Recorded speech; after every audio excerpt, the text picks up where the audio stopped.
Hey, so today we're going to be looking at Second John actually for the remainder of this week. But first, I want to talk to you about John. So, John is one of the original apostles.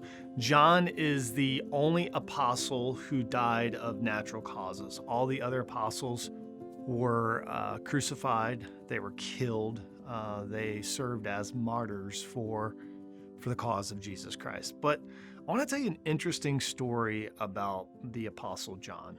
So, in Second John, he names himself as the elder, and then he writes to the lady. The lady is referencing the church, the bride of Christ. And he says, hey, listen, I love you. I love you. Now, here's why we know that the Apostle John loved the church. Because the Emperor Domitian actually persecuted John. For some of you might know this. Actually, John was dropped into a hot, boiling pot of oil. Historians tell us, though, as he was under this immense persecution, he actually stood up and declared the gospel. He did not renounce his faith. He did not back down. He did not quit. He didn't tap out or try to get out. He stood up and he declared truth. He declared love.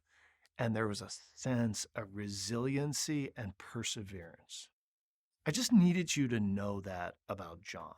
And here's why. Because sometimes, if you're anything like me, you can read scriptures and they just sound so like, oh, nice. So like, oh, that's so heartwarming.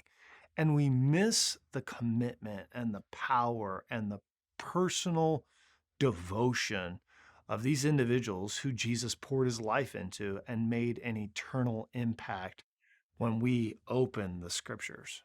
I say that because God wants to do the same thing through you.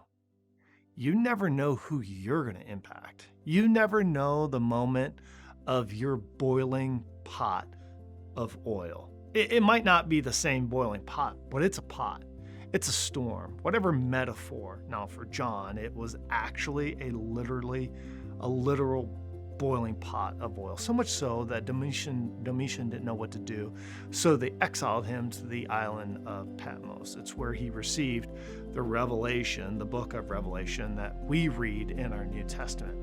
So this is a little background on the Apostle John, the elder, the oldest apostle who died of natural causes. So when he wrote to the church and said, I love you, that has so much weight and meaning behind it. So here's kind of a question I want you to think about. Who do you love? Maybe it's your family. Maybe it's your spouse or fiance, or maybe it's your parents. Who do you love? And what are you willing to do for them? Think about that. And tomorrow we'll revisit John and 2 John and look at it together.